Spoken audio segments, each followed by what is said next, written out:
వడ్లు కొనడానికి రాష్ట్ర ప్రభుత్వం ఎందుకు ఆలస్యం చేస్తుందని ప్రశ్నించారు కేంద్ర మంత్రి బండి సంజయ్. రాజన్న సిరిసిల్ల జిల్లా గంభీరావుపేట మండలం నర్మాల ఎల్లారెడ్డిపేటలో వడ్ల కొనుగోలు కేంద్రాన్ని పరిశీలించారు. కొన్న వడ్లకు ఎందుకు డబ్బులు ఇవ్వడం లేదన్నారు. పైసలన్నీ మిత్తితో సహా కేంద్రమే ఇస్తోందన్నారు. వడ్ల కొనుగోలులో రాజకీయ జోక్యం ఎక్కువైందన్నారు. రాష్ట్ర ప్రభుత్వం వెంటనే కొనుగోలు చేయాలని డిమాండ్ చేశారు. అధికారులకు పూర్తి స్వేచ్ఛనిచ్చి వడ్లు కొనుగోలు పూర్తి చేయాలన్నారు.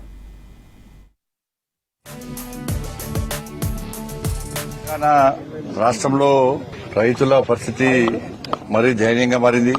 కనీసం వాళ్ళ కళ్ళీన పరుచుకునేటువంటి నాదుడే ఇలా కరువైపోయాడు.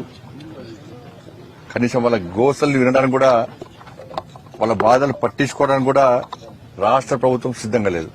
మేము గతం నుంచి కూడా మేము డిమాండ్ చేస్తున్నాం. మీకేం కనుక మీరు ఏం చేసేది లేదు. మీరు మధ్యవర్తి మీడియేటర్షిప్ ఇవ్వాలి. మీరు అంతే. అన్ని కేంద్ర ప్రభుత్వం ఇస్తుంది. ఇవాళ కొనుగోలు చేయడానికి రాష్ట్ర ప్రభుత్వానికి ఉన్న ఇబ్బంది ఏందో చెప్పాలి. ఇప్పుడు పండించిన ప్రతి గింజ కొనేది కేంద్ర ప్రభుత్వమే. మీరు రైతులకు డబ్బులు ఇస్తే ఆ డబ్బులు కేంద్ర ప్రభుత్వం ఇస్తున్నది. సుతీల్ తాడు పైసలు కానీ, గోనె సంచి పైసలు కానీ, ట్రాన్స్పోర్టేషన్ కానీ, లేబర్ పైసలు కానీ, ఇక్కడ పనిచేసే క్లర్కుల పైసలు కానీ, ఈ ధాన్యాన్ని నిల్వించడానికి గోడౌన్ల కిరాయి కూడా కేంద్ర ప్రభుత్వమే ఇస్తున్నది. ప్రతి పైసా కేంద్ర ప్రభుత్వం ఇస్తుంది. అన్ని కేంద్ర ప్రభుత్వం ఇస్తే వీళ్ళు కేవలం కొనుగోలు చేయడానికి నిష్పక్షపాతంగా, నిజాయితీగా, నిబద్ధతతోని వెంటనే కొనుగోలు చేయడానికి రాష్ట్ర ప్రభుత్వానికి ఉన్న ఇబ్బంది ఏందో ముందు చెప్పాలి.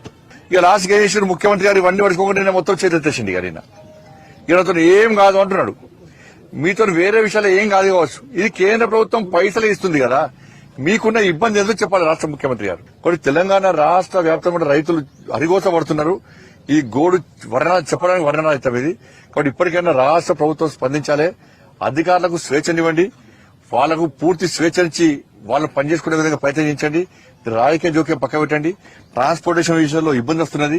వాటి ప్రత్యేకంగా సౌకర్యం కల్పించాల్సిన బాధ్యత ప్రభుత్వం మీద ఉంది. బట్ వెంటనే ప్రభుత్వం స్పందించాల్సిన డిమాండ్ చేస్తున్నాం. నిన్నటి కురిసిన వర్షాల వల్ల మొత్తం ఎక్కడికక్కడ ధాన్యం జరిపింది. నష్టపోయిన రైతులను ఆదుకోవాల్సిన బాధ్యత రాష్ట్ర ప్రభుత్వం మీద ఉంది. ధాన్యం ఇట్లుంది అట్లుందని కాదు. ప్రతి గింజ రాష్ట్ర ప్రభుత్వం కొనాల్సిందే, రైతులను ఆదుకోవాల్సిందే. రైతులు మళ్ళా ఎందుకు వ్యవసాయం చేస్తున్నారా అన్నటువంటి బాధలు పరిస్థితి తెలంగాణ రాష్ట్రంలో ఉంది. ఇటువంటి పరిస్థితి రైతులను ఆదుకోవాల్సిన బాధ్యత ప్రభుత్వం ఉంది. కాబట్టి వెంటనే కొనుగోలు నిష్పక్షపాతంగా యుద్ద ప్రాతిపదికన కొనుగోళ్లను వెంటనే ప్రారంభించాలని చెప్పి, రైతుల అకౌంట్లో డబ్బులు వేయాలని చెప్పి, నష్టపోయిన రైతులను ఆదుకోవాలని చెప్పి ఇలా భారతీయ జనతా పార్టీ